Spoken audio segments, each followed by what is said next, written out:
चलिए अब आपको एक रिपोर्ट मैं यहाँ पर दिखाने जा रही हूँ। मुख्यमंत्री मनोहर लाल के नेतृत्व और कृषि मंत्री जेपी दलाल के सहयोग से हरियाणा सरकार प्रदेश के किसानों की आय बढ़ाने का प्रयास निरंतर कर रही है और ये इसी सरकार का प्रयास है कि आज हरियाणा का जो किसान है वो प्रगतिशील किसान भी है और आत्मनिर्भर किसान भी है। लेकिन ये पूरी जर्नी कैसे रही और किस तरीके से हरियाणा सरकार ने हमारे हरियाणा के किसानों के लिए काम किया है, उसको लेकर आज ये रिपोर्ट हम आपको दिखाते हैं।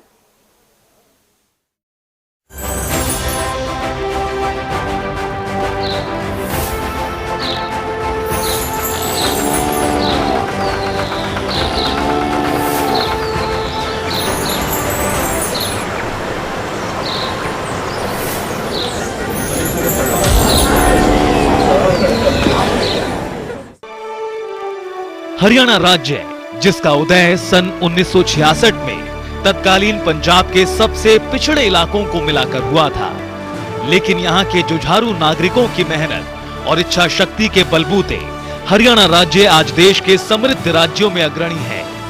फिर चाहे उद्योग हो या कृषि, हरियाणा राज्य ने हर क्षेत्र में तरक्की अर्जित की। राज्य के खेतीहर किसानों ने बंजर जमीन को भी सोना उगलने के लिए मजबूर कर दिया।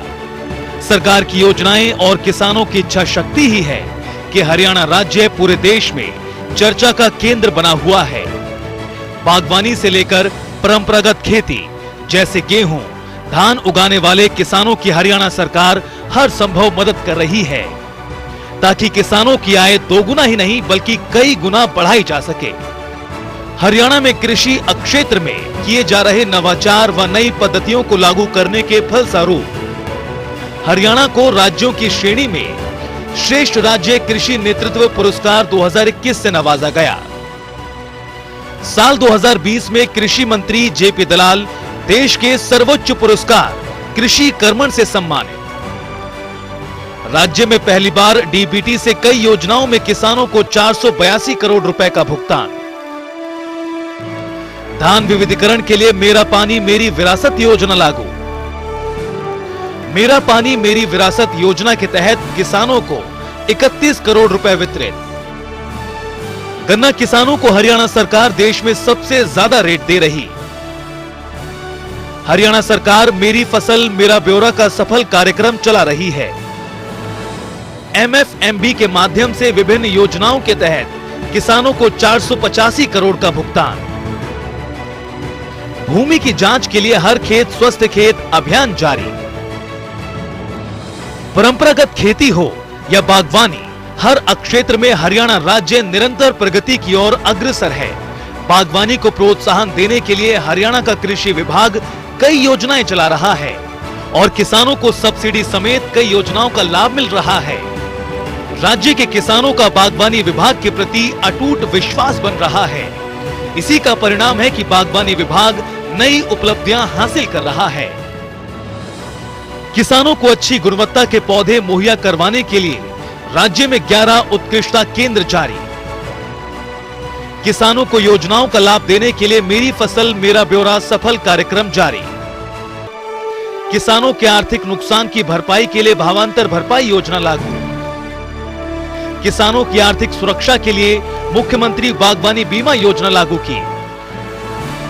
बागवानी में हरियाणा सरकार की उपलब्धियों पर अगर गौर करें तो साल 2021 में 4.17 लाख हेक्टेयर में 71.82 लाख मीट्रिक टन फल का उत्पादन। बात जब जलीय खेती की करें तो मछली और झींगा पालन में भी मत्स्य विभाग ने कई बुलंदियों को छुआ है। भारतीय कृषि अनुसंधान परिषद ने मछली राज्यों में हरियाणा को रोग मुक्त राज्य घोषित किया।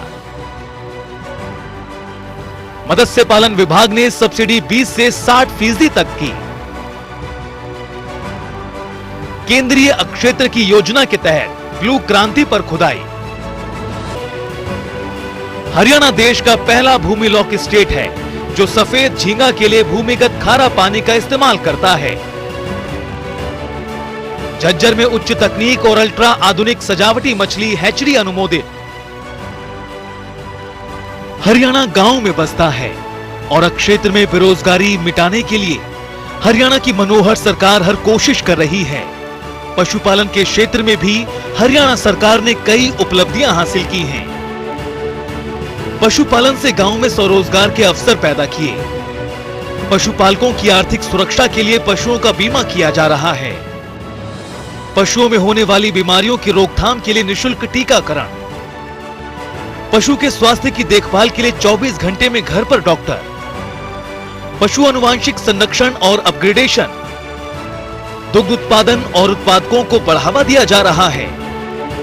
कुक्कुट विकास किया जा रहा है। राज्य में ऊन और मांस उत्पादन को बढ़ावा दिया जा रहा है। गांव में लोग पशुपालन और खेती पर ज्यादा निर्भर हैं। लिहाजा किसानों के हितों को ध्यान में रखते हुए पशुपालन विभाग कई योजनाएं चला रहा है ताकि पशुपालकों की भी आय बढ़ाई जा सके।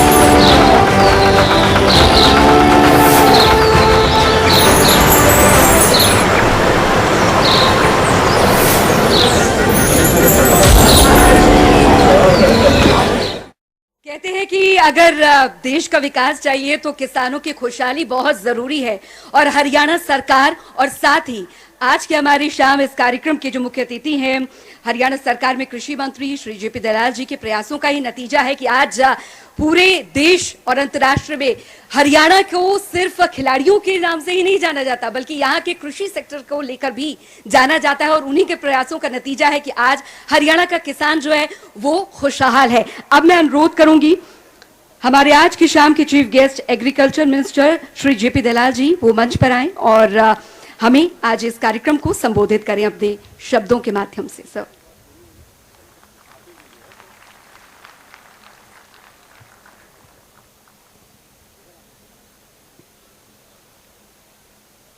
यहाँ पर आए हुए मेरे प्रदेश के प्रगतिशील किसान जिनमें से कईयों ने अपने कृषि क्षेत्र में एक्सीलेंस महारत हासिल की है और पद्मश्री तक प्राप्त किया है, ऐसे किसानों को मैं नमन करता हूँ। मेरे विभाग के अधिकारी जनता टीवी के हिमांशु जी, उनकी पूरी टीम और बहल के आसपास के आए हुए सारे किसान भाई, आज का कार्यक्रम सरकारी कार्यक्रम नहीं है, जनता टीवी और किसानों का कार्यक्रम है। पिछले दिनों मेरी चर्चा हुई कि कोई कार्यक्रम करना चाहते हैं जनता टीवी के। मैंने ये कहा कि मेरा विभाग जो है किसान का है और मैं चाहता हूं कि किसानों ने जो प्रगति हासिल की है, जो एक्सीलेंस प्राप्त की है, उसको सारे दूसरे किसान हैं वो सीखें। और हरियाणा के मुख्यमंत्री जी श्री मनोहर लाल जी की भी यही कोशिश रहती है कि ये जो किसान हैं प्रगतिशील किसान, वो अपने जैसे 10-10, 5-5 किसान और तैयार करें। आज दुनिया नमन करती है कि अनाज का खाद्यान्न का संकट है और इस कार्यक्रम के शुरुआत में मैंने एक गाना सुनवाया था और वो बचपन में मैंने वो गाना सुना था, मेरे दिल में वो गाना है और किसान की हालात का मुझे पता है और मैं पूरा जो मुझे दायित्व मिला है पूरा समर्पित होकर के किसान की हालात सुधारने की कोशिश कर रहा हूं।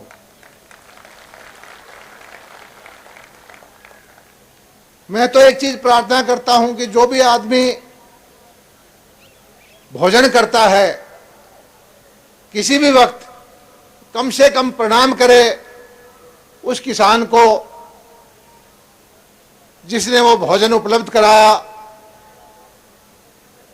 और भगवान से प्रार्थना करे कि जिस तरह अच्छा भोजन मुझे मिल रहा है, हमारे इस गरीब किसान को उससे ज्यादा अच्छा भोजन मिले, उसकी आर्थिक दशा सुधरे। हम सब मिलकर के, हरियाणा सरकार के अधिकारी, कर्मचारी, और आज जरूरत यह है कि किसान की आर्थिक हालात को सुधारे। आज से 7-8 साल पहले मोदी जी एक गरीब घर से आए, देश के प्रधानमंत्री बने। उन्होंने खुला लक्ष्य दिया कि मुझे किसान की आमदनी को बढ़ाना है, और किसान की आय को बढ़ाने के लिए जो जो काम करने चाहिए कि किसान को साहूकार के चंगुल से निकालें, सस्ती पूंजी उसको दें, केसीसी के माध्यम से उसको सस्ता बीज, इनपुट, मशीनरी, खाद, पानी, बिजली उसको उपलब्ध कराएं, और जब फसल पैदा करता है तो उसको जोखिम फ्री करें। ये सारे काम हमारी सरकार ने किए हैं। आप समझ सकते हो कि 2016 में जब फसल बीमा योजना आई थी, इस मेरे क्षेत्र के लोगों ने, बहुत सारे जो अपने आप को किसान हितैषी कहते हैं, इस योजना का कितना विरोध किया था। कहते थे कि इससे सेठ साहूकार बन जाएंगे, किसान मर जाएगा, किसानों को लूट लेंगे। लेकिन सब आंकड़े आपके सामने है। आज स्वैच्छिक योजना है। इस योजना से आप लोग बताइए कि आपको फायदा हो रहा है कि नहीं हो रहा है। हाथ खड़े करके बताइए, अपनी मर्जी से करवा रहे हैं आप, आपको फायदा हो रहा है। और यह भी है कि इन लोगों ने जो किसान का भला नहीं चाहते थे, किसान की दरिद्र रखना चाहते थे, किसान का शोषण करना चाहते थे, उन लोगों ने इस योजना का विरोध किया था। उसके बाद जो है, किसान के लिए मंडी उपलब्ध कराएं। किसान की जोत छोटी है तो उसको प्रधानमंत्री जी ने कहा कि एफपीओ बनाएं, क्योंकि 2 एकड़, 5 एकड़, 4 एकड़, 6 एकड़ का किसान, उसकी बाजार में ताकत नहीं है। वो खाद खरीदने जाए, बीज खरीदने जाए, दवाई खरीदने जाए तो उसको बार्गेनिंग पावर नहीं है, उसको वो भाव नहीं मिलता जिसका वो हकदार है, उसको महंगा मिलता है। अगर कलेक्टिव सामूहिक खेती करें एफपीओ के माध्यम से, जिसका हमने बहुत सारा आगे बढ़ चुके हैं। प्रधानमंत्री जी ने 10,000 एफपीओ बनाने का लक्ष्य दिया था देश के अंदर, हरियाणा ने 750 के आसपास एफपीओ बना दिए हैं। उससे क्या होगा कि आप मान लीजिए कि एक 4 एकड़ का किसान है, 100-200 किसान 4-4 एकड़ के 800 एकड़ के लिए बीज खरीदेंगे, खाद खरीदेंगे या कोई इनपुट की चीज खरीदेंगे, तो उसको 20-25% उसको सस्ता सामान मिलेगा। मिलकर के खेती करेंगे, एक क्लस्टर बना देंगे, खरीदार को पता होगा कि यहाँ ऐसी चीज पैदा करने वाले किसान हैं, आपके दरवाजे पर आएगा खरीदार। भाव आपको अच्छा मिलेगा, मार्केट अच्छी मिलेगी। और तरीका यही है किसानी को आगे बढ़ाने का, कृषि को आगे बढ़ाने का। इस दिशा में काम हरियाणा सरकार ने किया है। आपको मुझे बताने की जरूरत नहीं है 10-12 साल पहले क्या हाल था अपने क्षेत्र का। ये जो नहरें बनी हुई थी, इनका हाल देखिए कहां पानी जाता था। आपको भारतीय जनता पार्टी और हमारे मुख्यमंत्री मनोहर लाल की जो नीति है कि बगैर भेदभाव के समान विकास कराना, जिसका हक उसी को मिले, उसका परिणाम है कि आज लोहारू को उसका हक जो है नहरी पानी का मिलता है। इस दक्षिण हरियाणा के सारे इलाके को नहरी पानी दिया, बिजली की व्यवस्था की, हजारों करोड़ रुपए की सब्सिडी देते हैं। यहां दक्षिण हरियाणा के लोग हमेशा हमेशा आंदोलन करते रहते थे। पावर हाउस के अंदर वोल्टेज की समस्या थी, आपकी मोटरें जल जाती थी। करोड़ों करोड़ों रुपए लगा करके उस व्यवस्था को ठीक किया। और मंडियों का निर्माण, भाव आपके सामने है। आज ऐतिहासिक भाव हैं। कपास का भाव 12,000 रुपए, सरसों का भाव 6 से 8,000 के बीच में घूम रहा है। ग्वार का भाव देखिए, गेहूं का भाव भी एमएसपी से ऊपर है। और यही हम चाहते थे कि किसान को एमएसपी के भरोसे ना रखा जाए। जितने ज्यादा खरीदार होंगे, कंपटीशन होगा तो किसान को ज्यादा भाव मिलेगा। लेकिन दुर्भाग्य से जो लोग जिस तरह फसल बीमा योजना का विरोध करते थे, इसी तरह के लोग ये नहीं चाहते कि किसान की आर्थिक हालात सुधरे।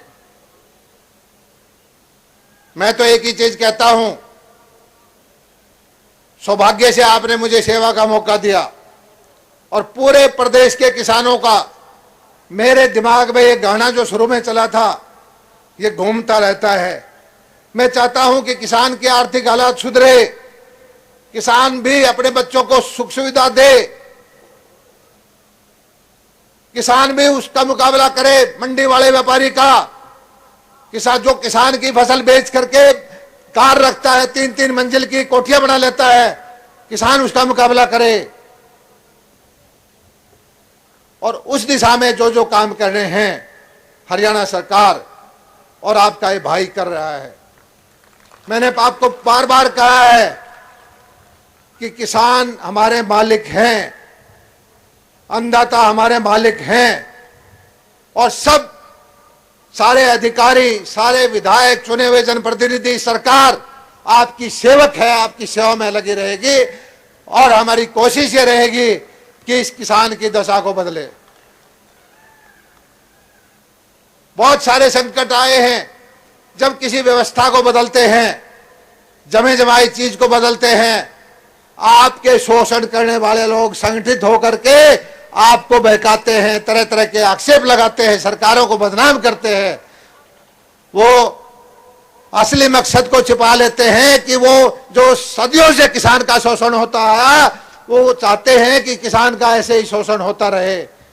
लेकिन आज भारतीय जनता पार्टी के सरकार चाहती है कि किसान की आर्थिक हालात सुधरे, और उसके लिए जो भी कुछ करना होगा, जो स्कीम लेके आनी होगी, जो सुविधा देनी होगी, हम किसानों को देंगे। मैं नमन करता हूं मेरे क्षेत्र के लोगों ने। संकट का टाइम था, पिछले 1.5-2 साल कोरोना का था, टिड्डियां भी आई, आंदोलन भी हुए, लेकिन आप लोगों ने मुझे ताकत दी है। आप लोगों ने मेरा हौसला टूटने नहीं दिया, और उसी हौसले के दम पर पूरे प्रदेश के किसानों को मैं भरोसा दिलाता हूं कि हरियाणा का किसान देश का सर्वश्रेष्ठ किसान होगा, सबसे पहले प्रगति करेगा, और जो लक्ष्य आदरणीय मोदी जी ने दिया है उसको हम सबसे पहले पूरा करेंगे। और इस लक्ष्य को पूरा करने के लिए परंपरागत खेती से हमें हटना पड़ेगा, हमें बागवानी की तरफ जाना पड़ेगा, हमें सब्जियों की खेती की तरफ जाना पड़ेगा, हमें दूध उत्पादन की तरफ जाना पड़ेगा, मछली पालन है, शहद का उत्पादन है, तरह तरह के और काम हैं, या छोटी छोटी प्रोसेसिंग यूनिट लगा करके, जैसे कि चने से दाल बना ले, गेहूं से आटा बना ले, मूंग की दाल बना ले। ये छोटे छोटे काम करते हमारे बच्चे जो छोटी छोटी नौकरियों के लिए घूमते हैं, ये एंटरप्रेन्योर बने। आज 2 करोड़ रुपए तक का लोन प्रधानमंत्री जी की स्कीम के तहत मिलता है। बागवानी की योजनाओं में इतनी ज्यादा सब्सिडी है, आप सोच नहीं सकते। और हम तो ये करते हैं कि किसान नवाचार करे, नए नए प्रयोग करे। अगर आपको घाटा होता है तो घाटा हरियाणा सरकार का होगा, आपका घाटा नहीं होगा। और मैं नमन करता हूं इस इलाके के लोगों को। पिछली बार मैंने कहा था आप मूंग की खेती करो, आपका नुकसान हुआ, मैं समझता हूं। इस बार हमने मूंग का भी बीमा में लिया है। पिछली बार बीमा की योजना नहीं थी और बेमौसमी बारिश से आपकी फसल खराब हुई, और तरह तरह की स्कीमें बताई। फिर मौका मिलेगा, हमारे विभाग के अधिकारी जो है आपको बताएंगे, प्रगतिशील किसान बताएंगे कि क्या क्या स्कीम्स हैं। आज का मकसद कोई सरकार का गुणगान करना नहीं है, अधिकारियों का गुणगान करना नहीं है। आज का मकसद यह है कि हमारे जो प्रगतिशील किसान भाई हैं, जिन्होंने जो उत्कृष्टता प्राप्त की है, जिन्होंने अपनी आमदनी बढ़ाने के तरीके खोजे हैं और जो उन्होंने करके दिखाया है, वो आपको बताएं। हमारे अधिकारी आपको विभाग की सब्सिडी की, बीज देने की, खाद देने की, मंडियों की, तरह तरह की जो भी स्कीम है वो आपको बताएं, जिससे कि आप लोगों को लाभ हो। और मुझे बताने की जरूरत नहीं है, आपसे 3 किलोमीटर दूसरा प्रदेश है, आपकी रिश्तेदारियां हैं, वो खुद ही बता देते हैं कि हरियाणा की क्या नीतियां हैं और पड़ोसी प्रदेशों की क्या नीतियां हैं। किसान बोलता है। और मैं एक चीज कहना चाहता हूं, हमें अपना प्रचार नहीं करना, हम अपनी सफलता तब मानेंगे हरियाणा का किसान बोलेगा कि हाँ, हरियाणा सरकार ने, हरियाणा के अधिकारियों ने, हरियाणा के कर्मचारियों ने किसानों के लिए कुछ किया है। तब हम मानेंगे कि हमारा जीवन सफल है, हमारा ये राजनीति बनना सफल है। आपकी सेवा करके, आपका आशीर्वाद प्राप्त करके अपना जीवन सफल बनाना चाहते हैं। और आप लोगों ने जो प्यार दिया है, हरियाणा के किसानों ने, दक्षिण हरियाणा के किसानों ने जो आशीर्वाद दिया है, इस आशीर्वाद को हम कभी नहीं भूलेंगे। और आज आप इतनी भारी संख्या में आए हैं, आपका बहुत बहुत धन्यवाद। जय हिंद, जय भारत।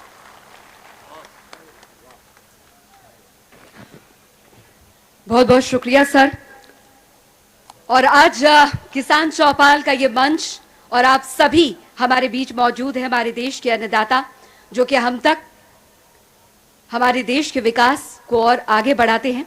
और जनता टीवी की सोच क्या है इस किसान चौपाल के पीछे, वो आज हम आपको एक रिपोर्ट के जरिए दिखाने जा रहे हैं। क्योंकि जनता टीवी का मकसद हमेशा से रहा है कि अगर हम जनता के बीच जाकर जनता की आवाज उठाते हैं, तभी वो यहाँ पर पूरा हो पाता है। और जनता टीवी की इसी सोच की किसान चौपाल आखिर हम क्यों लगा रहे हैं, क्या सोच है देश के अन्नदाता को लेकर, इस रिपोर्ट के माध्यम से हम आपको दिखाते हैं।